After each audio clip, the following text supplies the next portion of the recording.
কি নাম? আমার নাম বাপি শেখ। ঠিক আছে, আমার নাম বাপি শেখ, আমার নাম খুকু শেখ। আর মাকে ধর্ষণ করার চেষ্টা করেছিল ওরা, মানে যেভাবে নিয়ে গেছে মুখে কাপড় বেঁধে বাথরুমের পিছনে নিয়ে গেছিল। ওখান থেকে আমি তো আওয়াজ পাইনি, আমি শুয়েছিলাম, আমি আওয়াজ পাইনি। তারপর যখন বাড়ির পাশের লোক হাঁক মারতে তখন আমি জানতে পারলাম। কারণ ওখানে যখন গিয়ে দেখি মার মুখ থেকে ফেনা বাড়াচ্ছে আর পুরো শরীর উলঙ্গ হয়ে পড়েছিল। আর মাকে অনেক দিন ধরে সাঁড়াচ্ছিল, মানে বলছিল তোকে মারবো বলে। একটা মহিলার সঙ্গে ওই লোকটা জড়িত ছিল বলে, তার নাম হলো সুখচান মাতি। আর যে মহিলাটা ছিল তার নামটা মনে হচ্ছে না, সেই মহিলাটার সঙ্গে ছিল। তার ওই মহিলাটা আর ওই লোকটা এসে আর মাকে মেরেছে। ওই মহিলাটা মাকে করার পর তার মাকে বলেছিল, একদিন আগে বলেছিল তোকে আমি কি করে নেব আমি দেখে নেবো। দেখে নেওয়ার মা আমাকে তো অত বলেনি, কিছু দিদিকেও বলেনি, মানে বাড়ির কাউকে কিছু বলেনি। তার বাড়ির কাউকে কিছু না বলার পরে আমিও কিছু জানি না। আমি আমার শুয়েছিলাম, মা পিছনে আমার মানে ছাগল বাছুর আছে, পিছনে ছাগল বাছুর দেখতে গেছিলো। ওখান থেকে মাকে টেনে নিয়ে যাওয়ার পর থেকে ওখানটায় যখন দেখি মা অসুস্থ হয়ে পড়ে আছে, তারপর এখানে হসপিটালে নিয়ে আসা হলো। এখন কি চাচ্ছিলেন? এখন কি চাচ্ছি? বিচার চাচ্ছি।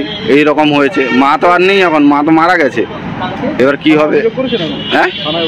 হ্যাঁ, থানায় অভিযোগ করে গেছি।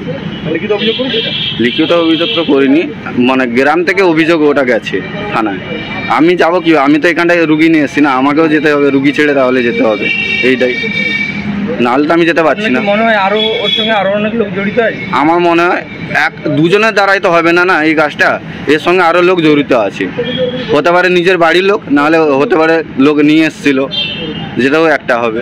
যে লোকটা করেছে এই ঘটনা, তার বাড়ি কি আপনার বাড়ির কাছেই? আমার মানে 2 মিনিট যেতে লাগে আমার বাড়ি থেকে 2 মিনিট যেতে লাগে।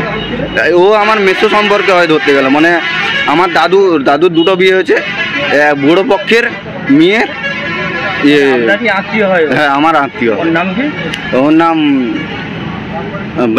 বেড়ে মাতি বলি আমরা। আপনার নাম? আমার নাম বাপি শেখ। হ্যাঁ, বাপি শেখ। কে হয় আপনার? মেসো। যে মারা গেছে উনি কি? মা। ঘটনা আরজিকর এবং জয়নগরের আরও একটা রূপ। গোটা পশ্চিমবঙ্গ জুড়ে নারীদের সম্মান, নারীদের ইজ্জত কুলুঙ্কিত। গোটা বাংলার মানুষ হাড়ে হাড়ে টের পেয়েছে, রাস্তায় নেমেছে।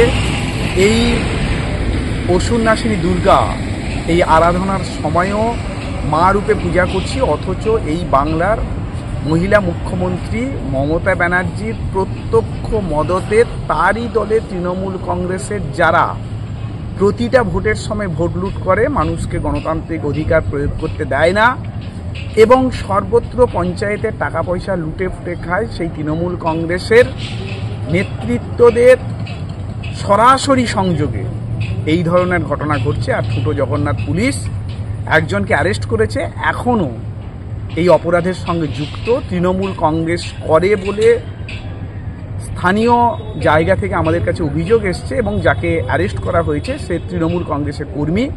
তো তৃণমূল কংগ্রেসের প্রত্যক্ষ যোগ, এবং তার মধ্য দিয়ে মানুষ অভিযোগ করছেন এটা ধর্ষণ, এবং বিবস্ত্র অবস্থায় মহিলাকে পাওয়া গেছে, মুখে অ্যাসিড ঢালা হয়েছে, সেই মহিলা খুন হয়েছে। তো এর যথোপযুক্ত তদন্ত এবং আমাদের দাবি দফা 1 দাবি 1, মুখ্যমন্ত্রীর পদত্যাগ, মমতা ব্যানার্জির পদত্যাগ না করলে, এই তৃণমূল কংগ্রেস ধ্বংস না হলে, প্রশাসন থেকে না গেলে, এর থেকে সুরাহা গোটা পশ্চিমবঙ্গের মানুষের মায়েদের কারণ নেই।